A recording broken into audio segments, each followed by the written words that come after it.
Good afternoon, everybody. This is David Stearns with Haley Marketing, and welcome to our final Lunch with Haley event for 2018. I can hardly believe it's almost Christmas and that another year has come and gone, and that we're only a tiny bit away from 2019. Well, with that stated, that was sort of the impetus for thinking about what we would talk about for our final webinar of the year.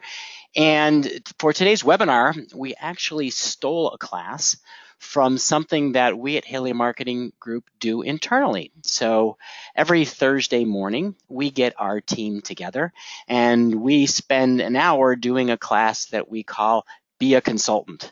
And we talk about different topics to help our team be better at consulting on marketing and consulting with the owners of staffing and recruiting firms. Now, that stated, one of the topics we talked about was the ability to help our clients with their competitive strategies. And for today's webinar, we're going to go through helping you to take a look at different aspects of competitive strategy, some from a big picture, here's our overall corporate strategy, and some from a more tactical, here's the business strategy.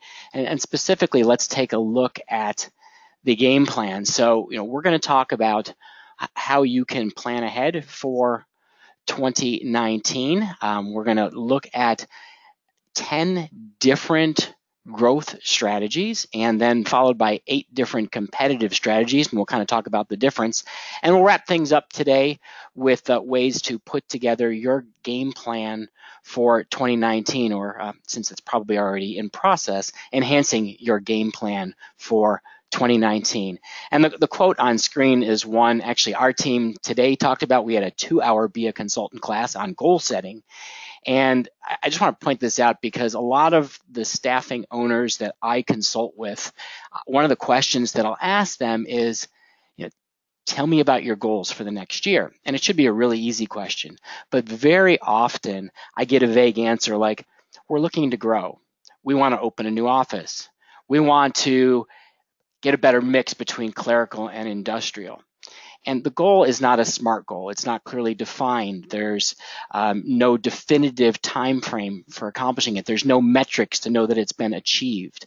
And so the quote on the screen is, a goal without a plan is just a wish. And this competitive strategy is really ideas to put your goals for 2019 into action. All right, did you know, and this isn't just the staffing industry, this is across all businesses, but 90% of new companies will never make it to $1 million in sales. So you see the millions of companies that are launched each year, and most of them will never really get out of their infancy. And of those, another 90% never make it to 5 million, and another 90% don't make it to 10 million. So if you're north of $10 million already, you are in elite company already. You're probably doing a lot of strategic planning, but we're going to look today at how companies get to and past that 1 and 5 and 10 and 50 and 100 million, and competitive strategies is the key. So to achieve exceptional growth, you can't do what everybody else is doing. And that's one of the things that you're going to have to think about. You're going to hear me say multiple times over our hour together is that you got to get out of your comfort zone. You got to be willing to try new things. You got to be willing to go beyond what the norm is in the staffing industry and beyond what the competition is doing if you really want to have a strategy that's going to enable you to beat the competition. Another thing to think about as we look at strategies today is that growing your company is about a lot more than revenue growth. Sure, we're going to look at top line. How much did we increase sales? Or maybe we're going to focus on gross margin because you're going to change your mix between temp and perm, and we're going to say, how much can we increase our gross margin line? Or maybe you're going to look at your EBITDA and say, how much are we going to increase profitability? But the most successful businesses that run their companies very strategically, it's about developing repeatable processes, sustainable strategies, and models for consistent profits. And one of the books I read 20 plus years ago that still sticks in my mind as one of my favorite The book is called The E-Myth from Michael Gerber. And Michael really talks about how to think about your company as if you were a franchisor. And you're going to try to create a standardized process for how you do everything so you can systematize your operations, so that you can train people, so that you can delegate, and you know the execution of your services and your sales and your marketing will be consistently done. Now, in staffing, so often we see growth strategy equals sell more, equals make more calls. But really, again, as we're thinking about competitive strategy today, I want you to think about 4 Ps. And these aren't the usual 4 Ps of marketing, although 2 of them are. The first P I want you to think about is product. So are we selling temporary staffing, temp to hire, direct hire, payrolling services? Are we selling more strategic workforce management solutions? Or is our product something bigger? Is it models for talent acquisition? Is it human resources outsourcing? Is it project solutions? As you come up with new definitions of what your product is, you're able to create new markets to serve, new opportunities, and new ways to serve existing clients. Second P I want you to think about is price. So as an industry, we charge a markup on payroll. We charge a % of salary as a direct hire fee. But are those the only ways you can charge for it?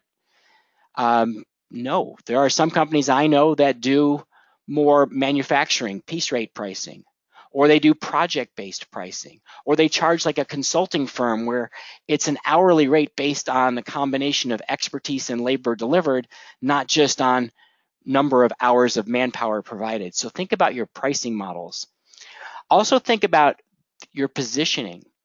If the service you're selling is staffing, you're positioned against every other staffing company. And depending on the city you're in, that could mean you have a dozen competitors or 1,000 competitors. But how can I change the positioning so we're seen as something that's not like everybody else?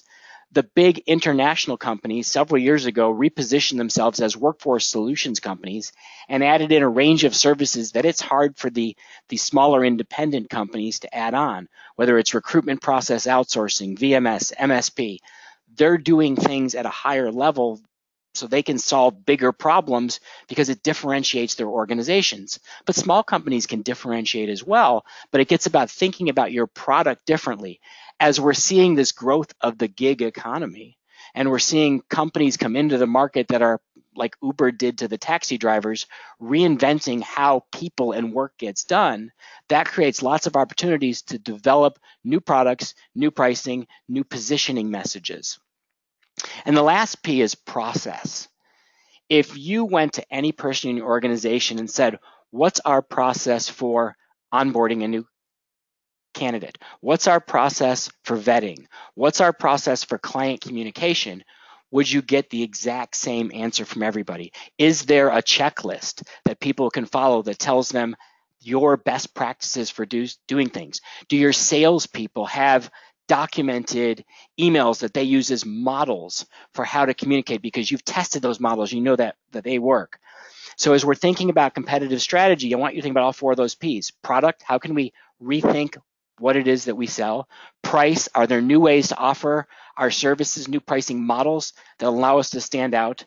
How will we make our business positioned versus the other competitive offerings in staffing and outside of staffing, other ways people get work done? And then process, are we putting the things in place so that we're more consistent than the competition? Because in a service industry, consistency is everything. All right, so let's get to the good stuff. Growth strategies and competitive strategies. And the first thing we're going to dive into in not quite as much detail because I wanted to focus more on competitive strategy, but I thought I'd be remiss if I didn't at least provide a decent overview of growth strategies.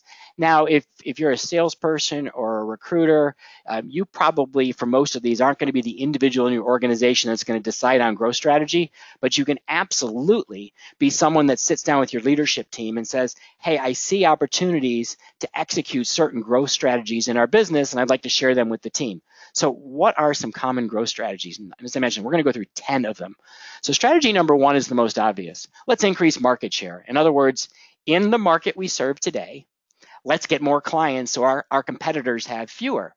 This is the simplest growth strategy. Sell more. do more, to get out in the marketplace and take clients away from our competitors. It's the least risky of the 10 strategies we're about to cover. But on the downside, it's not easy. There is no market in the US, in Canada, I think anywhere in the world that is not saturated with staffing companies, with recruiting firms. So your opportunities to just increase market share may be limited. It also requires having really good salespeople.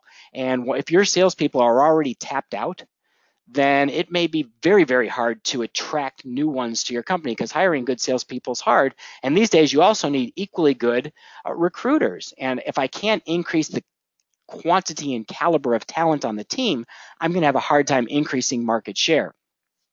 And of course, the competitors are going to be tough to beat, because while you're trying to take their clients, they're trying to take yours. And so our industry is super aggressive from a sales perspective. And so we have to think about, if we're going to increase market share, we're going to have to be more strategic. And when we get to the competitive strategies, you're going to get 8 ideas that are mostly focused on increasing market share and stealing business from your competition. All right. Second is to increase client share. So market share means more customers. Client share means, or wallet share, means I want a greater percentage of each client's business. So if I've got 10% of the total staffing spend from company X, maybe I want to get to 15 or 20 or 100% of the spend from company X. There's an adage in marketing that it's always easier to get more business from an existing client than it is to bring in a new client.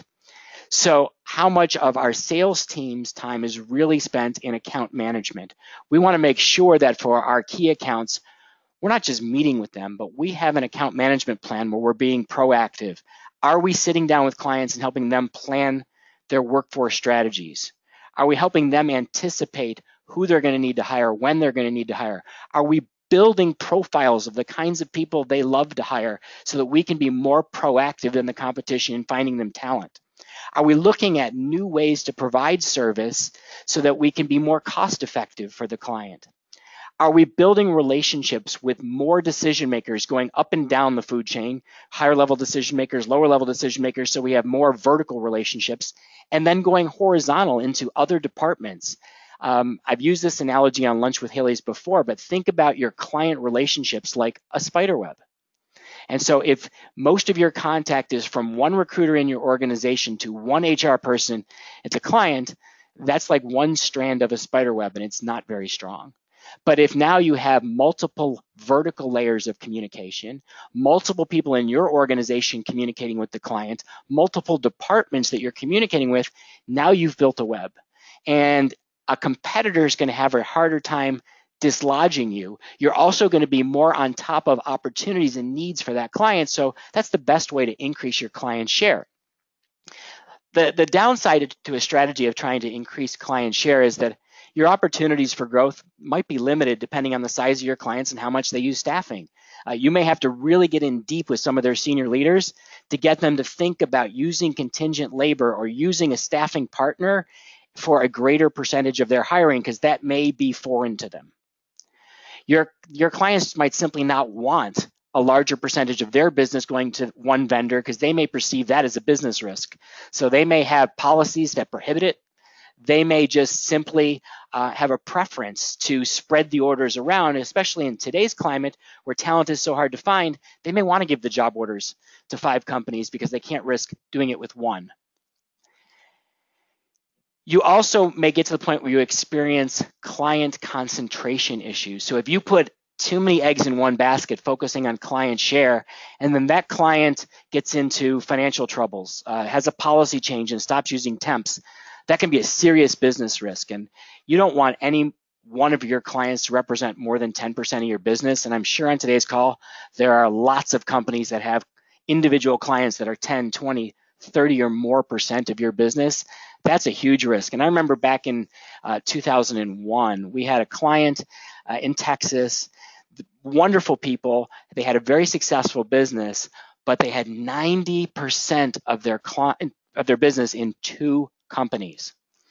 And sadly for this firm, in a 6-month period, both companies eliminated the use of staffing services, and our poor client could not survive that drastic, rapid loss of business, and then they couldn't stay in business because they had too much client concentration. So I'm a huge fan of building those client relationships, strategically building account plans, and going after client share, but don't do it at the expense of the breadth of your client base.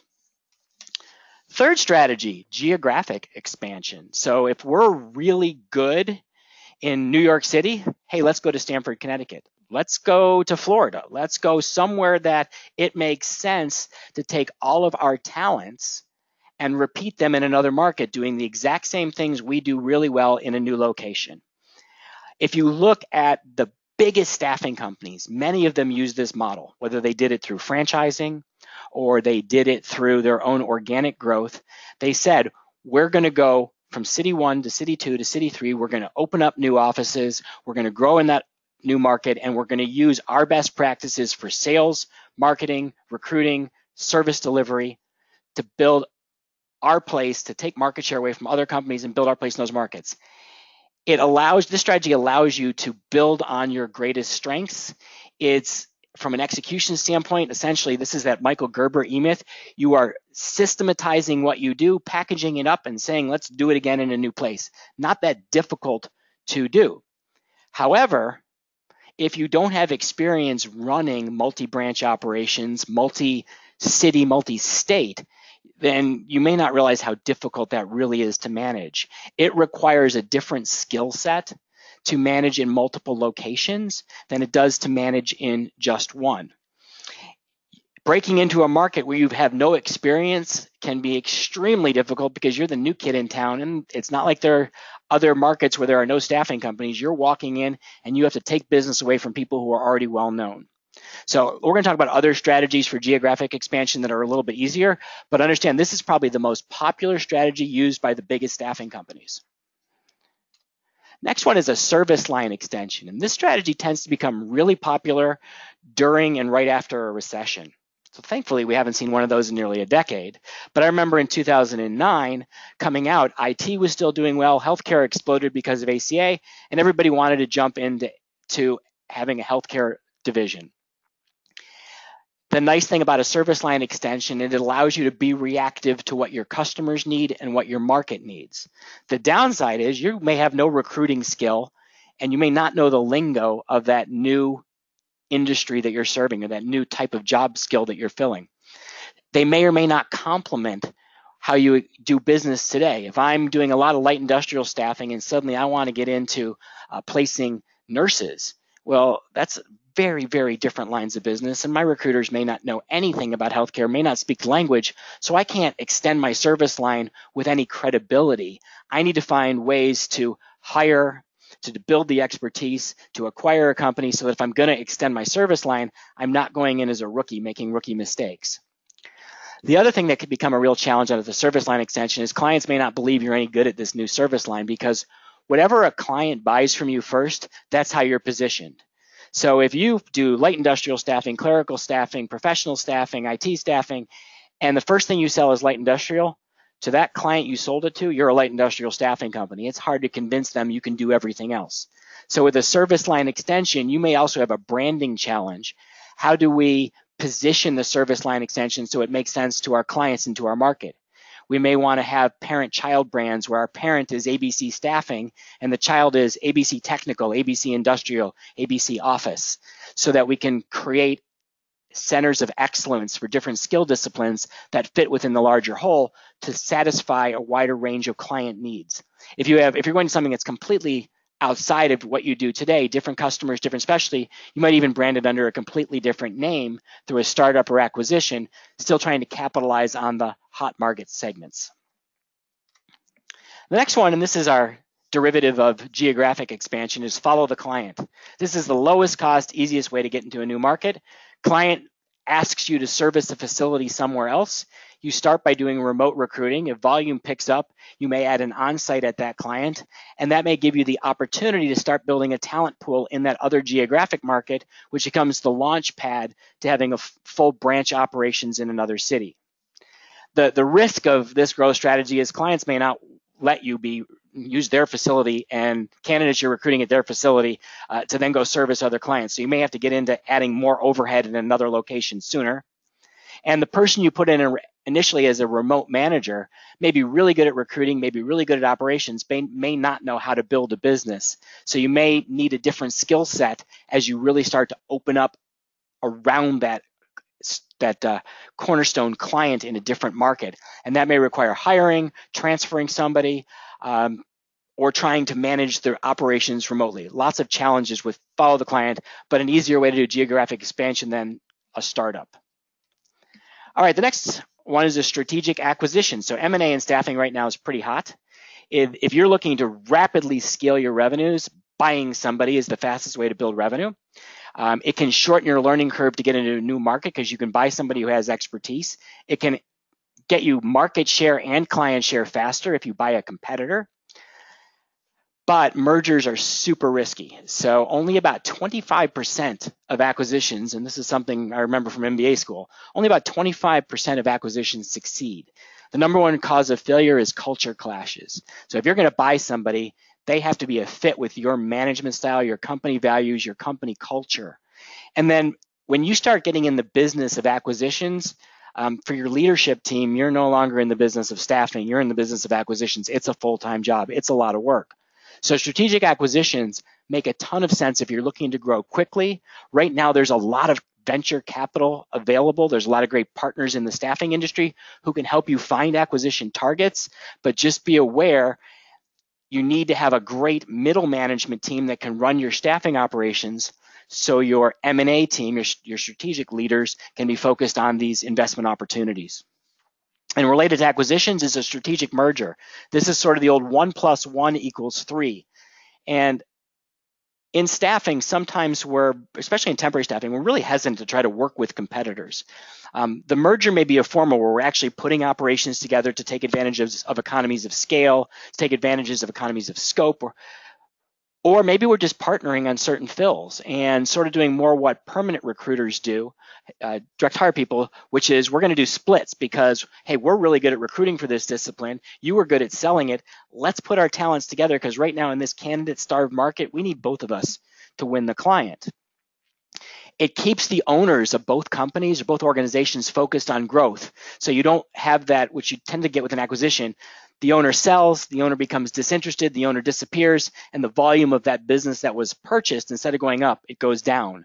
When the owner stays on because they've got an incentive to continue growth, if the owners from the two mergers really get along, creates huge synergies. But then again, you're getting a new business partner, and partnerships can be tough.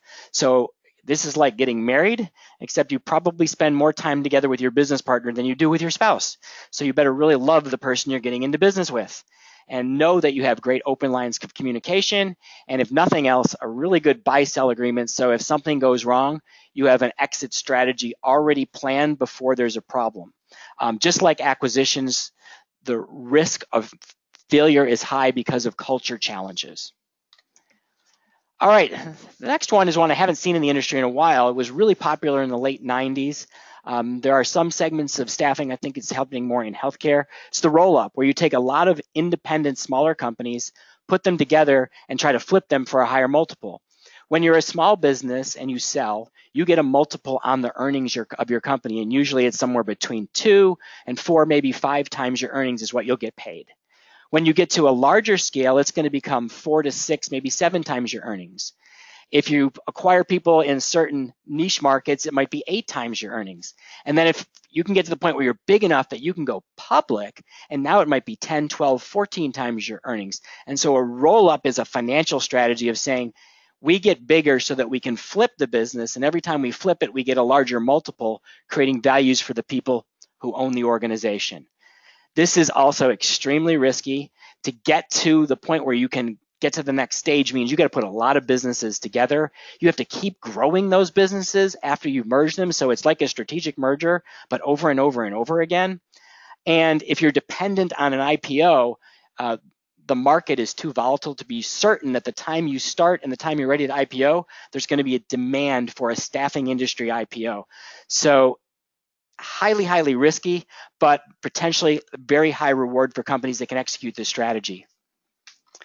Next one's a kind of an unusual take on geographic expansion, and that's local market dominance, which is owning multiple competitors in the same area. So let's say, and I'm going to give you a specific example. We met a company in St. Louis, and they ran a really good staffing company. As I got to know the owner, I found out the owner was a co-owner of 6 staffing companies in St. Louis, all under different brands. And in every one, the owner had a different managing partner. And I said to the owner, I'm like, what are you doing? You're competing with yourself. And he said, yes, you're exactly right, David. However, a lot of the clients we serve have multiple vendors. Some are government contracts, some are construction projects where they want multiple bidders. If an organization is going to take 3 winning bids, we want to win every slot. So my companies in my portfolio, they do compete with one another, but I give them economies of scale in their back office. I take that burden away from them. They compete with each other from a sales perspective, but every manager is an owner with an incentive to grow his or her business. And they realize that by working together, even as competitors, everybody benefits because we get a larger share of each client's business. So very interesting, kind of unique strategy to dominate in a local market. And then lastly, the final one is to move up the value chain with horizontal or vertical integration. And simply put, that means we're going to try to do more for our clients to solve bigger problems. This is where MSPs come in. This is where companies provide VMS software. This is where companies get into project solutions instead of just staffing, where they're taking ownership for an outcome. Whether it's in IT, they own a deliverable like building a website or building an app, or we've got a client in manufacturing that runs assembly lines or packaging lines for clients. They own the output, not just the labor. This strategy gets you out of the staffing business. It moves you up the value chain and makes you a higher level supplier to your clients, which means you get higher margins. You get to be in more senior meetings. You get advance notice of the staffing needs so you can be a better staffing partner. But the downside to this model is it's really a different business. You're no longer in staffing, you're now in the projects business, or you're in the MSP business. And when you get into these new businesses, you have to know how to run that organization. So going back to Michael Gerber, I have to have my product defined for this new business. I have to have my pricing and know how it competes to other people who are in this new business segment. I have to have my processes built so we're as good as anybody else who might already be doing this. And when you look at HR outsourcing, recruitment process outsourcing, MSPs, that's where the big staffing companies have done some of this vertical integration. If you're a smaller staffing company, you may not have the economies of scale to compete with the big guys, but you might look at specific things like project-based work where you can be really good. I know we worked with a company that did legal support staff, and they did a lot of documentation review projects, and they ended up creating a project solution for document reviews where they would supply the people, the management, the hardware to do the scanning of documents, and they actually got to the point where they would sell the project as so many dollars per foot, vertical foot of paperwork that needed to be processed as opposed to labor cost per hour. And the way they had built their service model and their pricing, it was much more profitable, almost double the profitability of just providing people because they had built it into a project solution where they owned the outcome. All right, so that was a lot of stuff. And as I mentioned, this was all very high level, creating a long-term business strategy. These are owner level decisions, looking at 2019, 2020. If you're thinking about how do I achieve my strategic objectives for the next 1, 3, 5, 10 years, these are the strategies you're going to want to consider. But for today's call and for 2019 and from people who are in sales and recruiting, let's look at how to crush the competition. So we're going to now look at competitive strategies. How do we steal business away, or how do we position ourselves as the only solution to a customer's need? All right, so number one, and the one that's most commonly used in the industry, is product superiority. And we hear it all the time: better quality, better fit candidates, better access to talent, better screening. You can have a strategy of better quality, but just be aware, most of your competitors are going to be saying the same thing. So if you're going to have a we're better strategy, you're going to need to be able to prove it. How are you so much better that a customer has to switch? How can you demonstrate with metrics we're that much more effective than our competitors at providing top-level talent? But maybe product superiority isn't just about being better. Maybe it's about being unique. Are there aspects of your services that nobody else is doing? So maybe some sort of training program that you offer, or the way you do assessment testing, the way you do orientation programs, the type of back-end reporting you provide. Do you have features that your clients value in your services that nobody else has? I met an executive recruiter. She does retained search. And she said she has a process of doing these well-documented weekly updates on every search. And it's not that complicated a process. It's time-consuming, but she said none of my competitors do it. And I'm doing this because it makes me stand out. And it's a time-consuming feature, but it's the reason my customers are really loyal. Next, you can look at being easier to use or more fun to use.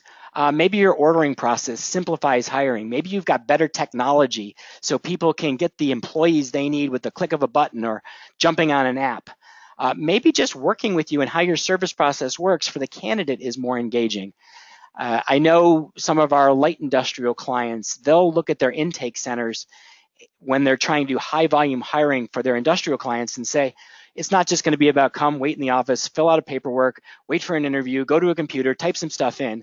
They create an entire atmosphere that, I won't use the word carnival, it's not quite that out there, but it's fun. There's lots of visual things. It walks you through a process, station to station to station. There's people there talking to you. They're offering you something to drink and something to eat as you go through the process.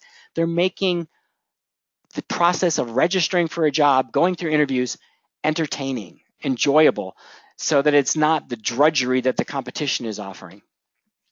Next one's better design, and this one really applies outside of the staffing industry. Typically, it can be your packaging design, your presentation of your product or service, but in staffing, better design is about how our service delivery process is designed. Are we doing things to better communicate? Are we providing that better reporting? Are we providing more meaningful metrics? Are we tying our people to outcomes? Are we enhancing every touch point the client has from the moment they see us on our website till when they're coming back for a repeat order? Is every single touch point of ours easier, faster, more fun than they get when working with a competitor? If not, we need to redesign our service process to be the best. And then lastly, you may look at part of product superiority is have a wider range of features or services. Now, this is a risky one because you don't want to be all things to all people. But if you look at your customer base and say, who do we serve? And then really sit down in your annual planning with them and saying, when it comes to your hiring, when it comes to the people we provide, what do you need?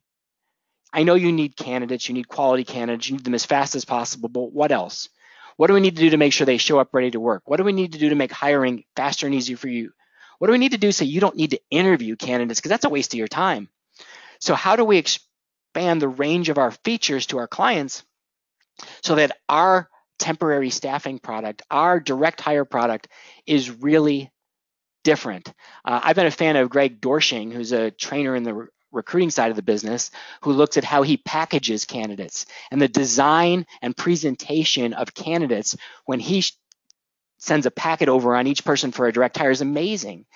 He doesn't just send a resume, he sends an entire packet that clearly demonstrates why the candidate's an awesome fit for the job. So he's got product superiority in his presentation. So for everybody on today's call, think about, we're in the staffing business. Our competitors in the staffing business. We want to say our service process is better. How do we prove it? How do we prove quality? How do we enhance features? How do we design a better experience for our clients? Number two, pricing. So most people groan when I talk about pricing as a differentiator because what they think of first is pricing means lowest price. Now, if you're really, really good at recruiting, pricing might mean lower price. But usually pricing in most of our clients is about greater value. How do we demonstrate to clients that working with our firm means you're getting people at a lower net cost to your organization than when you work with our competitors. It's less cost to hire. It's less cost to manage. We provide people who are more productive. We provide the output of your business at a lower cost of labor per widget delivered or per package filled or per line of code written. We're offering the greatest value by providing more productive workers and a better service experience. Now, if you're going to say greater value, you really need the metrics to back it up. You have to show, hey, when we supply people, this is our average time to fill. This is our turnover rate. This is our interview submittal to hire rate. This is the client reported data on productivity and customer satisfaction. So we can show we offer a better value because we're about priced the same as everybody else, but we deliver more than they do.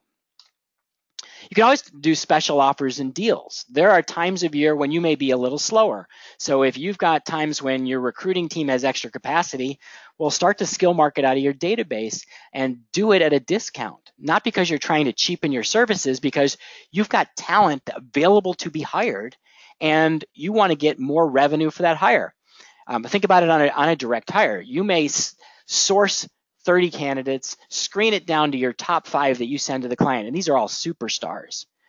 The client only hires 1.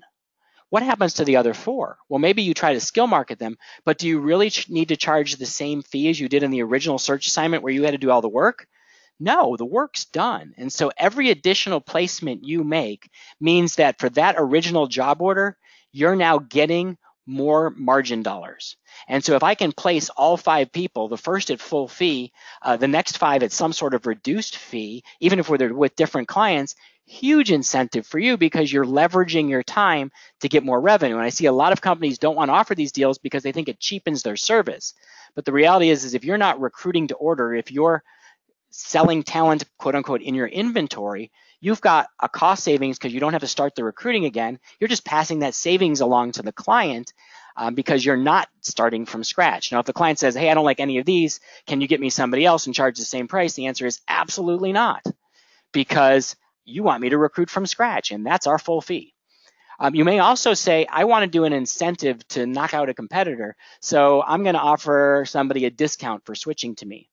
I'm going to offer them a bundle of services, which we'll talk more in a second, but by buying that bundle, we give them a discount. Or I'm going to offer them sort of an advantage to make me the first call. I'll give them a discount if I'm the first supplier they call and I get a one-day head start.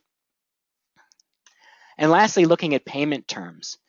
Can we give clients longer time to pay, a lower upfront cost, a lower monthly cost, or sharing the risk? We've had clients who will do a 2-year, 24-month guarantee on direct hires. Now, some people may say, no way, I'd never do that. How do I guarantee somebody's not going to fall off? They may, but you're offering them a free replacement. And if it gets you the first fee and then you have to do a replacement, that's still greater value to you than never getting the first fee. Giving people longer to pay. Some staffing services are too costly for smaller businesses. That's usually the knock on our industry. So by changing the payment terms and I'm spreading it out over a longer period of time, I'm giving the client, the smaller client, the ability to use the service even though they can't afford it. Many of you may have seen, we came out with something last year called an all-inclusive website. And that was really designed for some of our smaller clients who wanted all of the advanced features we can put into a website, but they can't afford that 50% upfront, 50% when we're done price. So we created a really attractive pricing model with one monthly fee that gets you everything. It gets you this really robust website. It gets you monthly service. It gets you your hosting. It gets you licensing of your job board software all in one package. Now, I'm not saying this to be a sales pitch today, but it's an illustration of how we took and made what was unaffordable to a small business affordable by changing the time horizon for payment. Our third strategy is service. So just like we had quality as a strategy, this whole staffing industry wants to say our service is better. But if you're going to say your service is better, you need to break down what does service really mean to your clients. So is the way you provide service, is it a lower cost for your clients or lower cost for your candidates in terms of time they have to invest or in terms of their physical costs? Because our services are lowering their costs for advertising, screening, background checks, references, is lowering their costs for turnover. It's lowering their workers' comp costs. So are we delivering a lower, goes back to that value, lower total cost of hiring through how we deliver service to our clients? Speed. In staffing, speed wins. So is your delivery model built to be the fastest in your market? How do you get people the next day, same day? As Scott Wintrip likes to teach people, zero time to fill. How do you do zero time to fill? And look what Amazon's doing. So they wanted, it used to be, packages would be there in a few days. Now the expectation is sort of overnight. And in a lot of markets, Amazon is doing same day delivery. So your clients want instantaneous delivery. How do you focus on certain core skill disciplines, this is Scott's teachings, where you can be the fastest to deliver talent for those job titles, where you're more proactive about sourcing and building a talent network so that you can be faster than anybody else in the world for those types of people? Can we have better hours? Most of your clients don't expect 24/7 unless you're in light industrial and serving plants that operate 24/7. But can your hours be better than the competition?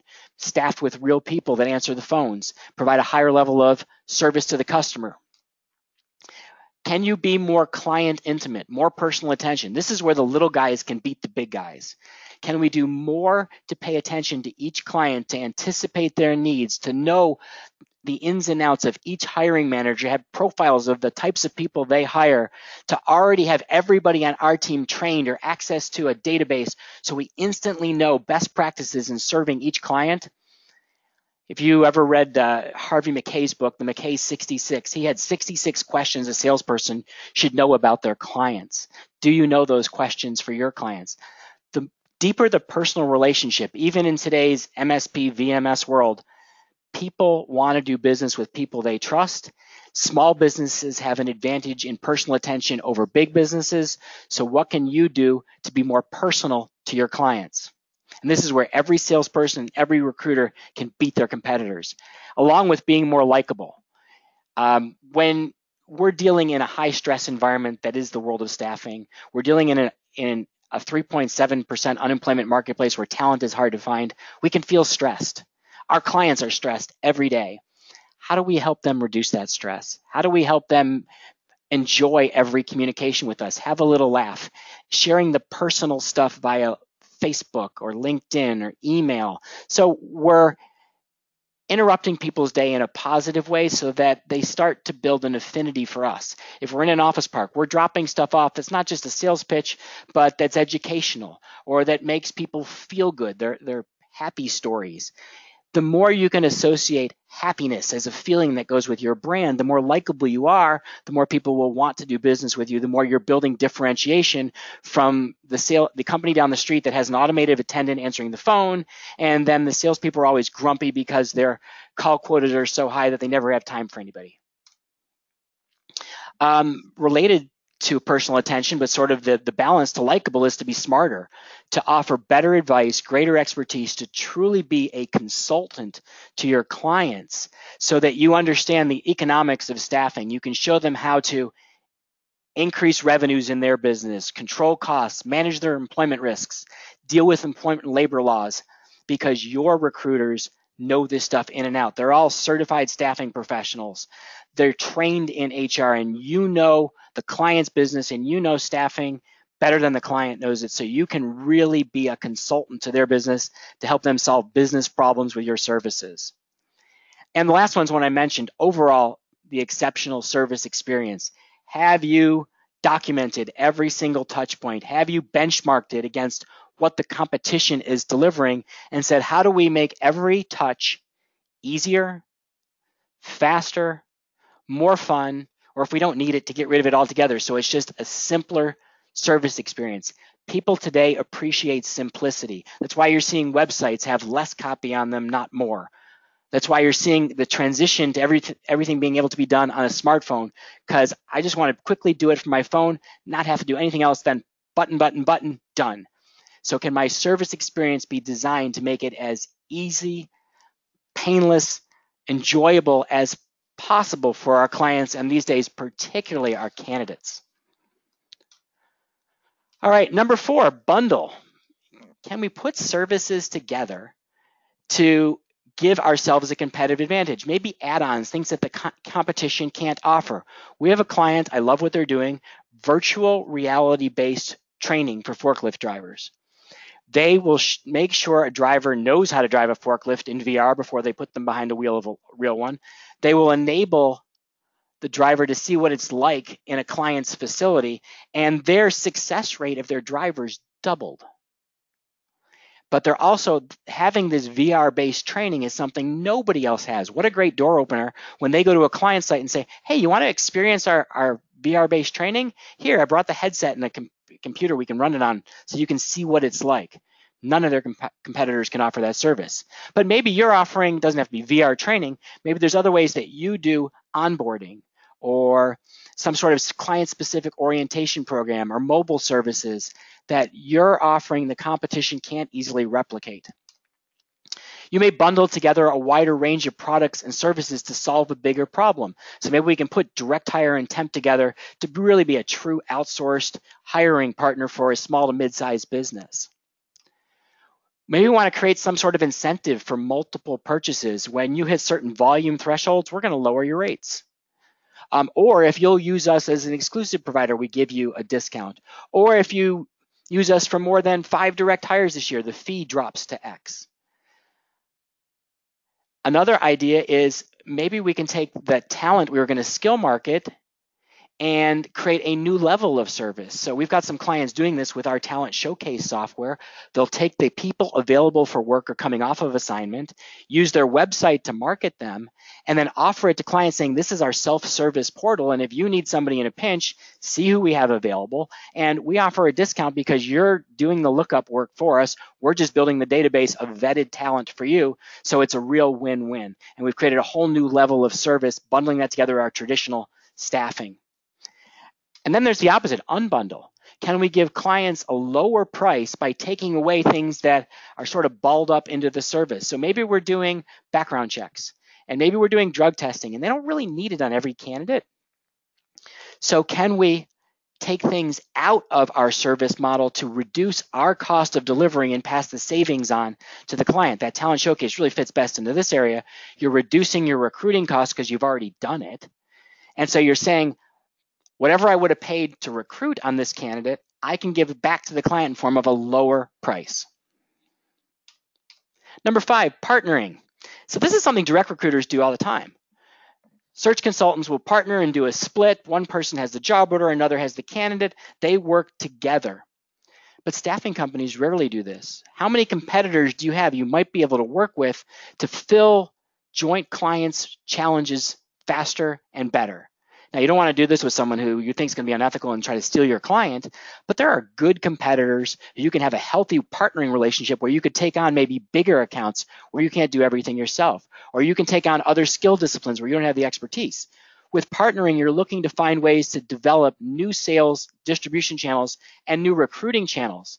They may be directly people who resell your services. Maybe they're not in staffing. Maybe they're consulting firms, IT consulting firms who would like to do staffing. You'll be the staffing partner. Maybe they're referrals partners, just other companies that already have relationships with your clients, and you can give them an incentive to refer people. Maybe you can just build a bigger network of people who know you and like you and want to do business with you or want to refer people to you because they like you. Or you can actually physically bundle your services with somebody else. I've never seen a staffing company do this, but there are lots of PEO companies out there that help companies, smaller businesses, manage their employees. Almost none of those PEO companies provide staffing or recruiting. Yet I don't know of any of our clients who have partnered with PEO companies to say, hey, let us provide staffing and recruiting services to your clients. Or, hey, partner with us and go to your clients and let's help them more with a broader range of recruitment marketing services where we work with you to help the client on their internal talent acquisition strategies, and then you get the inside access to all their hiring needs to do their direct hire recruiting, their temp to hire, and their temporary placement. The idea is you try to find people who have complementary products or complementary client relationships.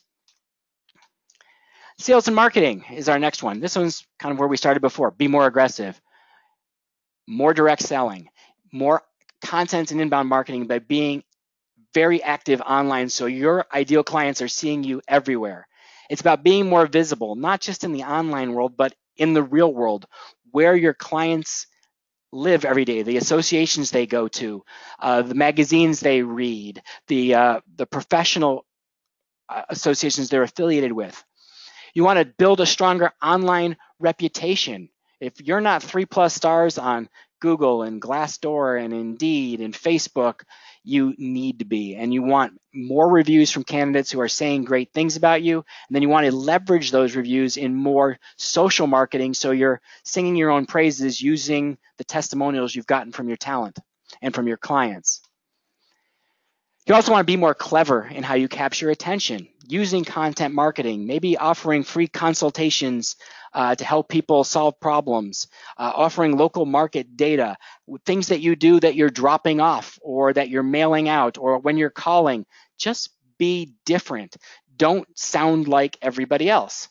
And related to that is offering more value in the sales process, so you go in the door as a consultant and not as a sales vendor and not as a typical staffing company that just wants to sell me temp. All right, number 7, counterattack. Your competition's coming after you, go after them. So if you're not partnering with them, go at them and go look at where your competitors are strong and where they're weak. And then go after their best products, their best services, their best clients. Find ways to offer better quality, better features, better service to their clients, or a similar level of quality or features at a radically lower price because you've got a different service model. Getting clients to change vendors is extremely difficult. It requires a focused approach. In marketing, one of the things we suggest is account-based management, or account-based marketing, where you develop a plan for each specific company you want to win. But what you're looking to do is find where your competitors are either very strong and identify opportunities where they're not as strong inside those clients, or identify where they're weaker and try to take them out based on their weaknesses. You're going to market to their clients, so right now market to their candidates. Most candidates are not that loyal. If you create an amazing service process for candidates, then you get really aggressive about winning those candidates by saying, we're going to offer you a better experience as a job seeker, maybe more pay, maybe better communication, maybe faster redeployment, maybe just a company that really treats you better, but be aggressive about winning the candidates away. And then potentially offering an incentive to switch, whether it's a free trial for a client or a sign-on bonus. That's risky because your competitors can counterattack and it may just lower your revenue, but you may need to give somebody an incentive to try you the first time. You see in the technology world, a lot of software companies have what they call a freemium. Try something for free first and then we'll upgrade you to the paid services. I don't think staffing companies should have a freemium, but maybe there should be an incentive the first time someone buys you, so you're reducing the risk of that first purchase. Lastly, find problems to solve.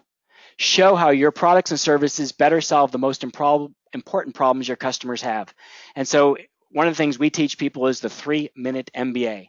So that's the 3-minute MBA is a formula that says R minus E equals P. Revenue minus expenses equals profit. It's the world's easiest MBA formula to remember.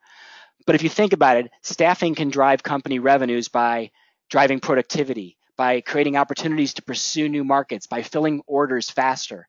It reduces expenses by reducing turnover costs, workers' comp costs, unemployment insurance costs, reducing cost of labor when companies are overstaffed.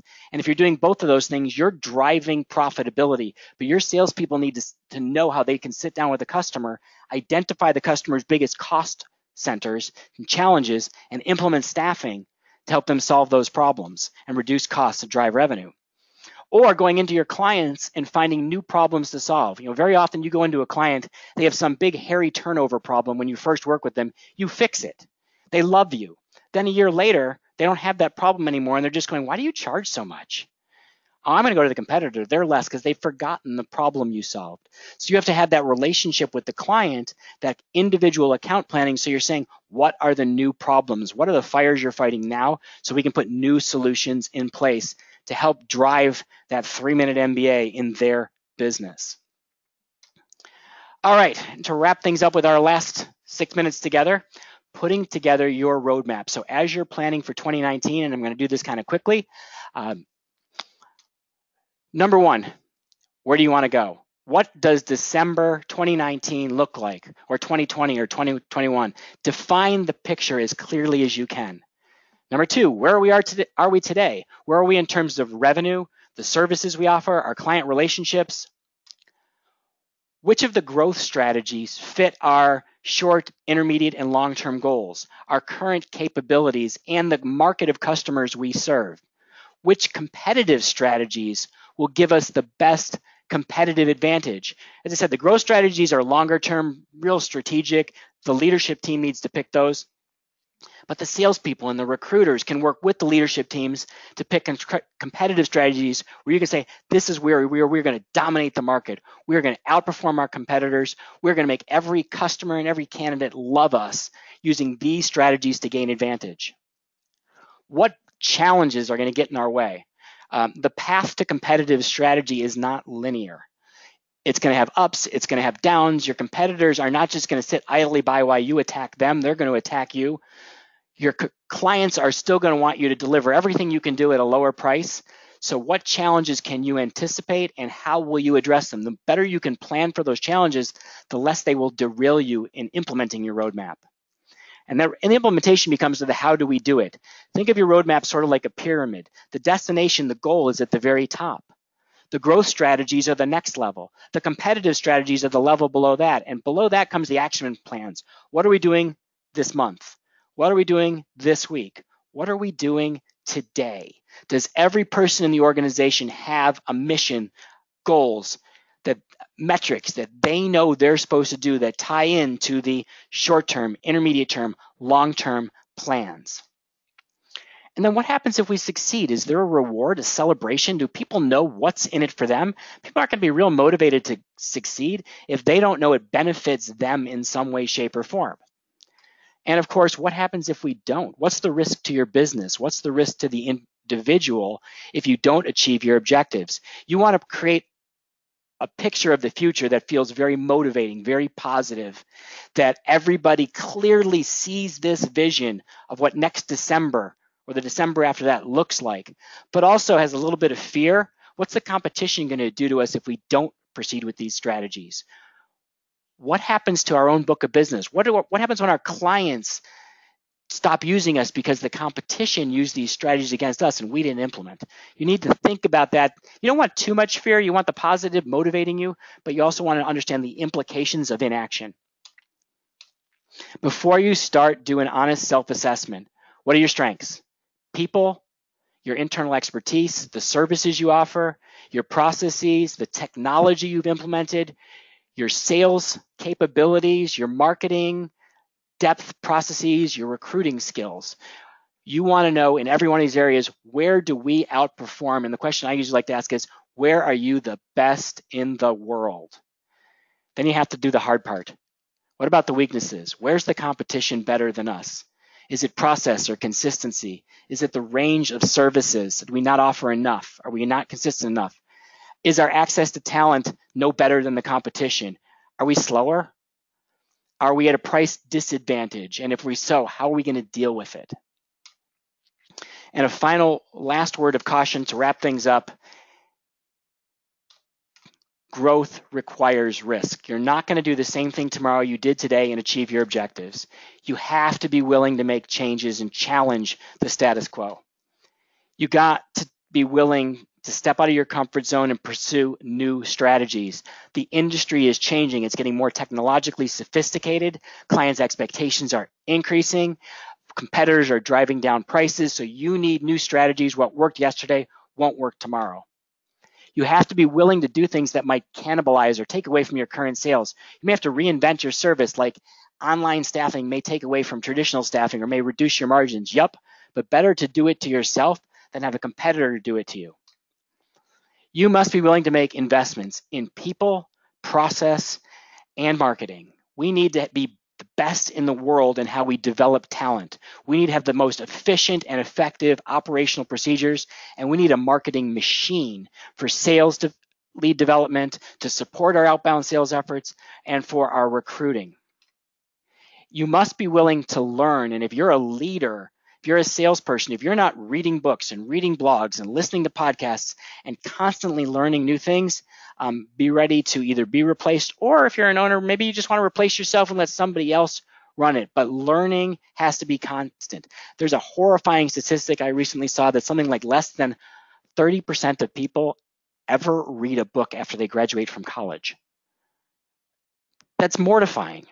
People are more into Netflix than learning something new.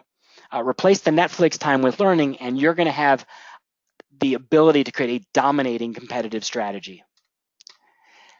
Lastly, keys to success. Be strategic. A lot of companies focus on overcoming weaknesses. I'm going to tell you, build on your strengths. It's way easier, way more effective. Know where you want to go, the destination, and just as importantly, why it matters to you. If it's a goal without a strong why, you're not going to have the motivation to get there.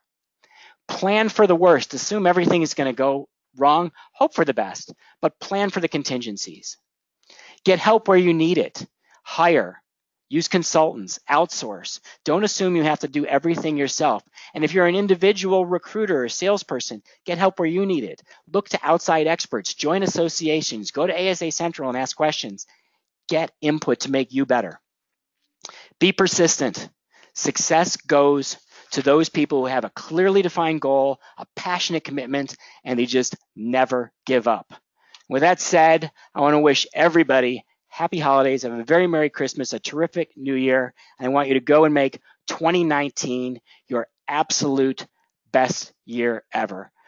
From all of us at Haley Marketing Group, a huge thanks for being part of today's Lunch with Haley and being supporters of our educational content all year long. We are already planning a really exciting calendar for 2019. Just as a reminder, you can get all of our webinars on demand at lunchwithhaley.com. You can get some of our amazing podcasts from Secrets of Staffing Success, Google Play, iTunes, or anywhere you want to listen to a podcast, or right from our website, haleymarketing.com. And as always, tons and tons of content on our website. And speaking of 2019, we're going to kick off the new year in just a few weeks with a webinar on employment branding for staffing companies. It's one of our pillars of recruitment marketing and how to make your staffing company the employer of choice for temporary associates in your local market. Again, from all of us at Haley Marketing Group, thank you so much. Have a great rest of 2018.